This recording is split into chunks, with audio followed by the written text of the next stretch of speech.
What is up, everybody? Today we're going over the E36 chassis and how to keep it running at each event.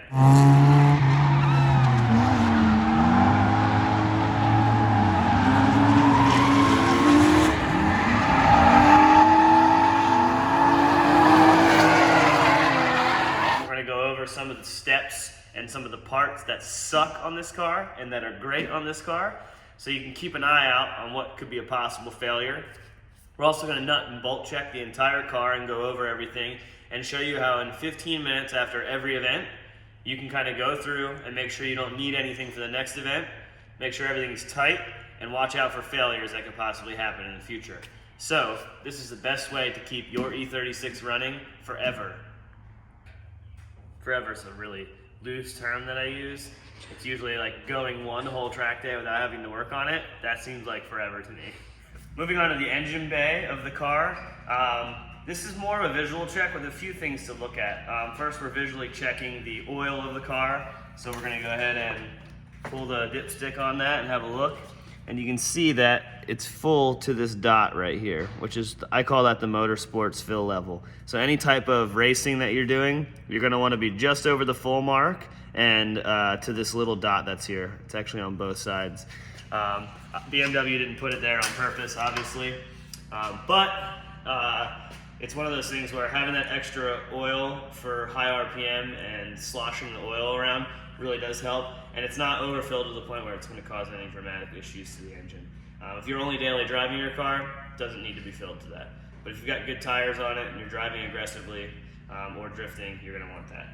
The other thing I say to check is the coolant pressure, and obviously this car doesn't come equipped with a coolant pressure sensor, so what we do is we've ran the car, it's come home from the track, and we're going to go ahead and check the pressure in the radiator hose. And we're just squeezing it to see if there's any residual pressure from the last time we drove it. Now, if there is residual pressure, you could have a problem with the head, meaning head gasket, a crack in the head, or some other sort of cooling issue sealing the head to the block and the cooling passages. But this car seems to be okay, and it's just an easy way to check to make sure we're not having any issues. Also, if it's soft, you know you're safe to go ahead and open the radiator cap. So, open the radiator cap, we're checking the levels, it is at the full mark, everything looks okay. We do run just water in these cars because they're on racetrack only. I do run one bottle of water wetter for each of them, has some lubrication in there, but it's pretty much just water. At this point, we're pretty much done with the cooling system check.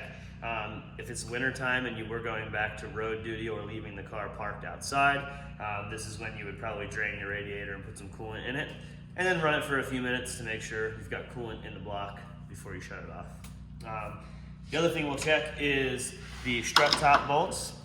Some of these are 13s or 12s, and we're not trying to actually put a reef like a Titan on them. You know, we're just trying to make sure that they haven't loosened up at all. And then 17, some of your shocks will be larger than this. We're just checking that strut bolt on the top. On a lot of the coilovers, this can come loose due to the steering angle and drifting and the load that we put on it. Sometimes it will actually loosen up from the harmonics and from the forces on it. So basically, we're just checking to make sure they're still snug. We don't want them to loosen up and destroy the bearing. After that, we'll check the motor mount bolts, which we actually just put motor mount bolts on it, or motor mounts in this car.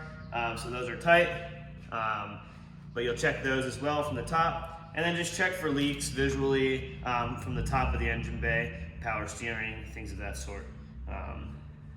Everything looks good here. So now we're underneath the car. This is much more intensive than the top. You know, we're checking fluids, making sure everything's good. It's kind of one of the, in the engine bay, like if it's running and driving good and there's no visual things going on, then we're usually okay. We're doing this on a lift, but you can do it on jack stands as well. Don't feel discouraged. Like our RTR team with the Mustangs, the cars are built, maintained, and everything without ever going on a lift. The reason why is because at the track, we need to be able to do it on jack stands and service everything. So the car being built on jack stands allows us to keep those things as efficient as possible. So just because you don't have a lift doesn't mean you can't come and do this. You definitely can just pop it up on jack stands safely, get it up as high as you can, and do these few things. So I'm using speed wrenches for this, and you guys are probably like, oh, he's not a professional. I'm not actually tightening anything if anything's loose, I'm gonna get the wrench and tighten it properly. But you can get to a large and small speed wrench and pretty much go over the entire chassis in about 10 minutes. So that's what we're gonna do real quick. So we'll start out on all of the steering pieces. I'm gonna do one side of everything, so obviously you wanna replicate it and do it on the other. So first off is we're gonna go and check all of the steering stuff. So we're gonna get the speed wrench on there. We're gonna put a little effort into it. All is good. We'll do the same thing with the tie rod. All is good. And like I said, we're just kind of going over the car and making sure that everything on here is snug. So you see right here, we have our first thing that's loose. And we don't want to affect the alignment big time. So we're gonna take the proper wrenches and we're gonna tighten that up. This comes loose. This is all a new kit. We just put this on. It's only had about 2 students on it. So the first few times that we use it, it is gonna loosen up a little bit. So we're gonna make note to make sure that that's tight, and then just kind of move on and check these as well to finish up this corner. And obviously there'll be some things that you can't get a wrench on. So we'll have to make sure we get a ratchet on those, like the brake calipers and all that stuff. All right, so everything's there. It's time to grab a wrench to tighten that. All right, so let's see. So we're gonna go ahead and tighten this down with our wrenches properly. And then we're gonna grab a 16 and check the brake calipers.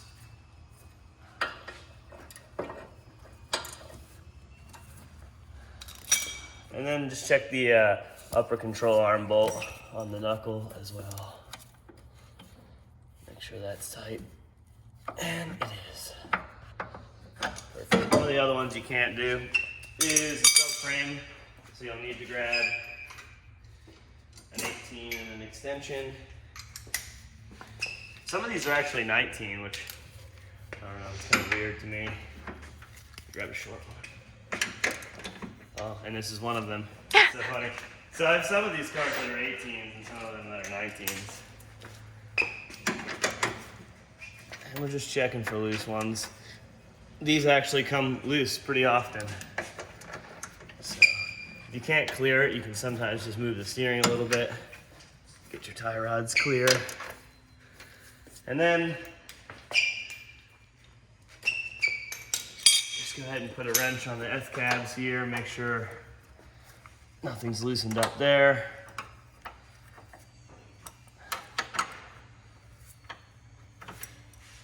And that about finishes up the front. Oh, steering rack, almost forgot that.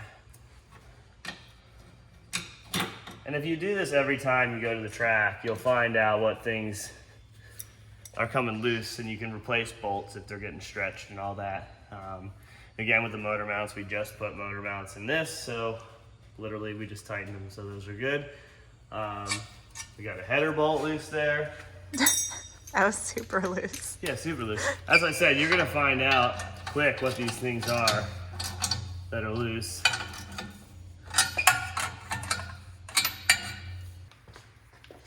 These were recently put on, so they got heat in them and loosened up.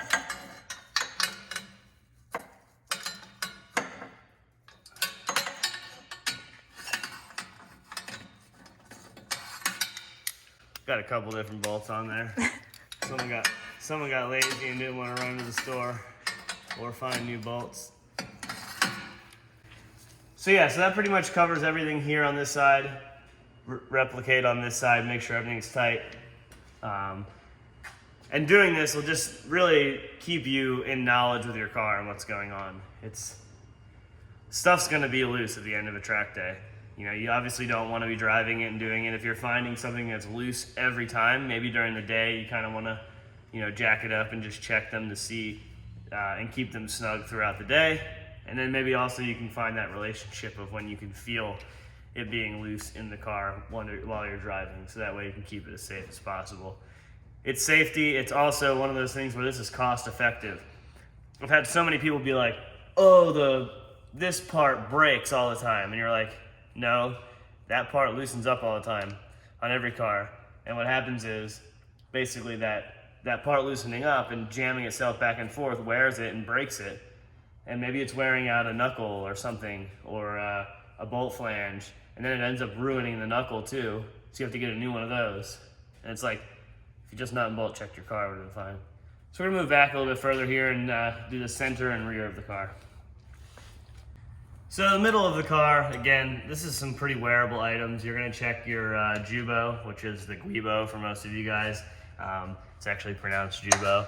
And you can see this one doesn't have any cracks or any issues in it there. You'll check your transmission mounts. You're gonna make sure those are still good. They look great on this car. You'll need a 13 mil to check to make sure they're tight. Can't get a wrench in there, so we'll go ahead and use that. Same thing with the transmission mounts. I'm gonna make sure these are snug, not super tight. This one I'm gonna have to use this. This is the exhaust clearance. Okay. So that's all tight, and then we'll go ahead and give a check on the drain bolt of the trans. Obviously, if it's not leaking, it's probably not loose. And then just do a visual inspection of the transmission mounts. And the transmission bolts, sorry. We're looking at all of those. Those are all snug, all tight. Got no issues there. These are very prone to back out. Once they back out a little bit, they want to come out very quickly. So visual inspection, all that stuff. Make sure you're good there. Make sure your slave's not leaking. You're not having any transmission fluid leaking. Obviously, those are things you want to address at your own. Drive shaft Guibo is good. Everything's solid there. And then we'll just check the transmission center mount, which is good. So everything's good here. We have no issues here. I feel comfortable putting this car back into service in the transmission area. Now we're gonna move back to the rear end and check some things there. One of the most common issues with these cars is the axle bolts, because what happens is they get stretched out over time, and they really do need replacement. Most of these cars start off their life at our school with new axle bolts, so we'll just go on FCP and just order a full set of them. Mainly because every single time we put a used set in a car or keep them from when the car is built, they loosen up. So for this setup, I'm gonna make sure we're out of gear, which is kind of cool with these cars. You can literally take them out of gear from underneath. So it'll spin. And we're just gonna go ahead and check all of these axle bolts. And we're just making sure they're snug. You don't have to put the car in gear every time. We're just making sure they're tight.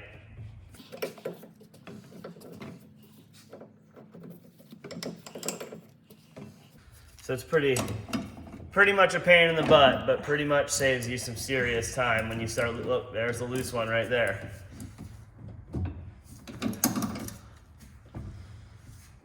This is a thing, I promise.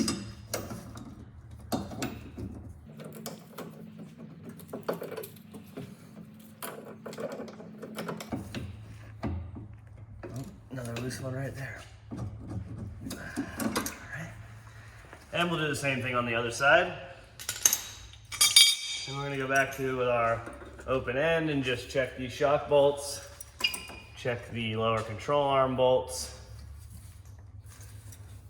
And then grab our 19, which is probably an 18 back here, because that's how my luck is. Yep. Okay. We're checking the subframe bolts. Snug. Snug.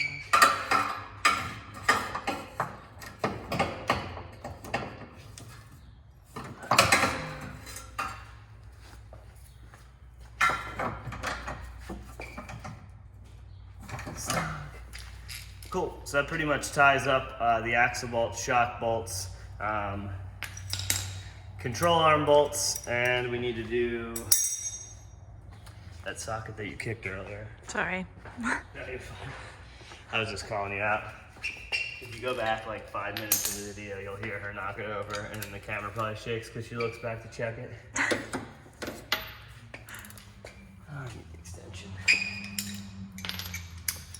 Check the brake caliper bolts here.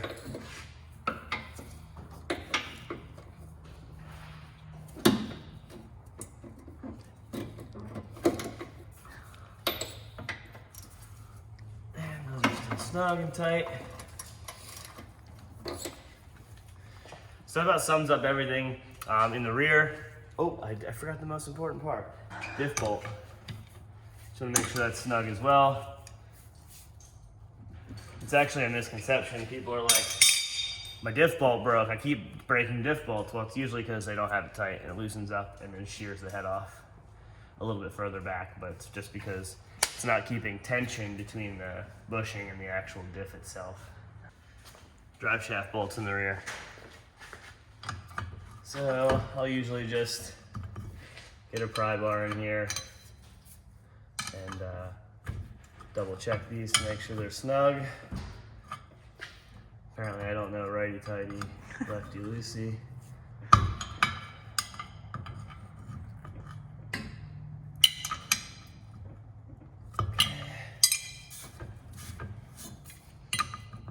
These actually do come loose often, so checking these is an important part of all this. Some of them will have 6-bolt ones, some will have the 4-bolt drive shafts. 95 M3 came with 6-bolt. I keep loosening them. Well, now we know they're snug. Okay. So that's about it for the rear of the car. Another thing to visually check, if you can see with the camera here, is checking your subframe mounting points, making sure there's no cracks anywhere. This is originally a 328 chassis, so this is one that we will always be checking to see if it's ripped or torn. First signs of that, it gets dropped, subframe gets braced and done. But a lot of times with our power level and how we have the cars set up, we don't really have that issue, knock on wood. Haven't had any tear out yet, not even the M3 ones or the 328s. So pretty lucky there. That's pretty much it for the car itself underneath. A couple things I'll show you inside the car, and we'll go ahead and move on to that.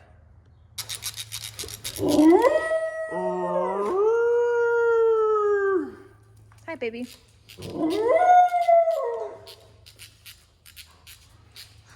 Another thing we want to check. Yeah, I know. What, pup? Check the R-tab bolts, she said. Yeah, so basically we're checking R-tab bolts as well, making sure they're snug, haven't backed out. Another thing to look at in this general area is the pocket, make sure that's all okay, and make sure you don't have any fresh scrape marks like your alignment was changed. Most of this stuff can be marked and with a marking pen to stay, hey, it's been tightened, it's staying at the same position. I prefer not to do that, only because these types of cars, I do have the time to kind of go over and check everything. And I like to become familiar with everything, and the lines and all that stuff would kind of affect it because I would just look at it and say, oh, it's good. So I like to be able to look, and like when I'm tightening these, I'm looking at the bushing and the pocket and all that to make sure we're not having any issues. So you could potentially index all of these with a marker if that's what you prefer. Definitely is possible, but I prefer to actually put a hand on everything and check it because it's not necessarily a race car for me. We take the time to kind of go over all these before we put another student in them. All right, so inside the car, you just want to check your seat bolts, make sure everything's good there. Safety, kind of give the seat a good shake, make sure everything's tight. We do have these on sliders, so there is a little wobble to them because of that, but nothing crazy. Make sure everything's tight and snug. These are things that don't really loosen up. If it's loose, you probably just didn't get it tightened the first time. Check the condition of your harnesses. These are brand new. This car just got put in service, so we're good there.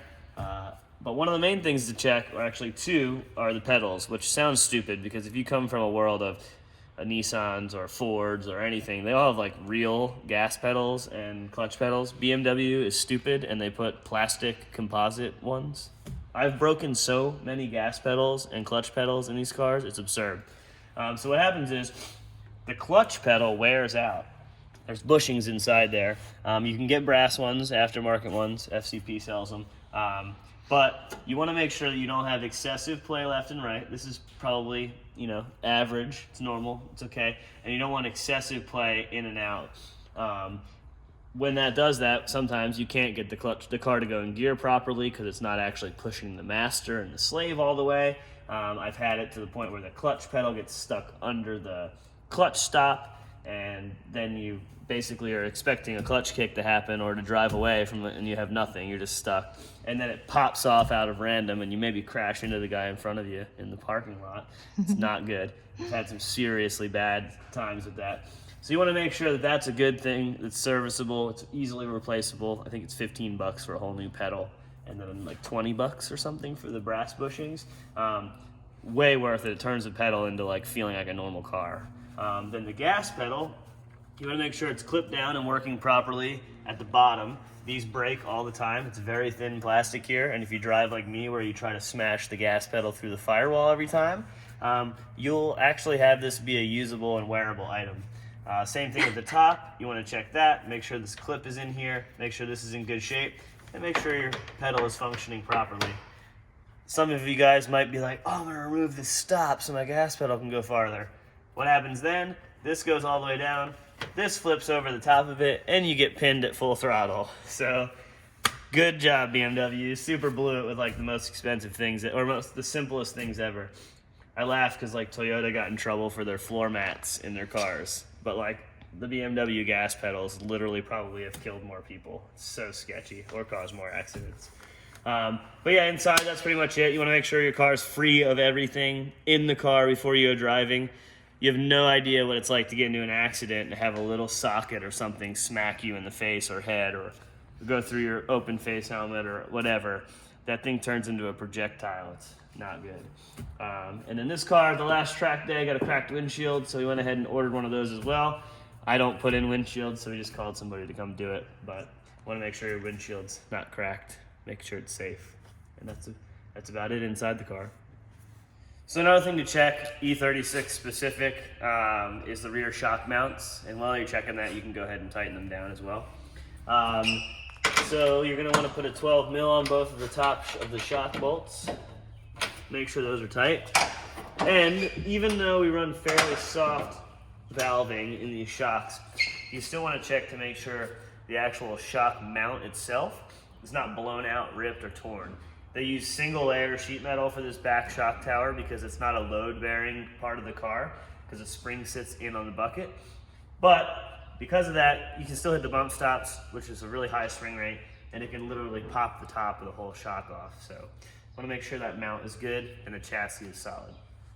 A very, very common issue with these is the tie rods themselves, and also some of the wheel bearings on the non-M cars are a little bit weaker. So we go ahead and check to see if there's any play in the wheel. There is zero play at all in this. Up and down as well. This kind of checks your wheel bearing and maybe a loose strut top or something. This checks your tie rod and your steering position. I use the X5 tie rods on all these cars. They're a little bit beefier. They seem to last a little bit longer. I don't know if there's any validated tests for that, but they're cheap. They're the same price. They are a little bit beefier, and we have less failures of the inner seat inside of the ball joint for the tie rod where it threads into the rack. So you want to check that in the front. Same thing in the rear. Even though it's not steering related, you can find out if your upper control arms have any bushings that are bad, your R-tabs are bad or whatnot. Obviously in this car we run a spherical R-tab, so we don't have that issue. Right, pup? We don't have that issue. And this also gives you a chance to kind of look over your rear tires, make sure they're good for the next track day, or if they're worth dismounting and putting a new set on. This has just one student's day on it. They have about 80% life back left, so we'll go ahead and send those back out again. No issues there. And then we just got to torque the lugs. Torque your wheels. Make sure you have all your lug nuts on. No aluminum lug nuts. Don't use aluminum lug nuts. They don't work. They suck. The guys who used aluminum lug nuts in racing, they took them off and threw them in the trash and used new ones every time. So unless you can ball out like that, use steel lug nuts. I used aluminum lug nuts one time, and before I even put them on the car, I was like, this is all I have, and they're definitely gonna fall off. And the wheel didn't fall off, but it was pretty close, and it ruined a new wheel. So yeah, we're torquing these to 90 foot-pounds. That's what this lug nut and stud spec is. You also want to check your tire pressures, whatever it might be. School cars, we run about 40 in the front and about 45 in the rear for the specific tire that we're running, because it has quite a bit of grip. So we're airing them up a little bit to free up the car for some of the drivers, and then we have a lot of room to go down for people that come and want to feel and set the cars up for a little bit more grip.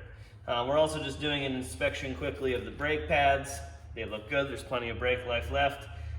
If you check this kind of stuff every time, you'll know way ahead of time of when you need to have the parts to put on the car. Because you'll say, oh, my brake pads last 14 events, so at 12 events in I can order them and they'll be sitting and ready to go. Same thing with the rear, we're going to check that as well. Check tire pressure, everything's good there. And this thing's about ready to go back out on track.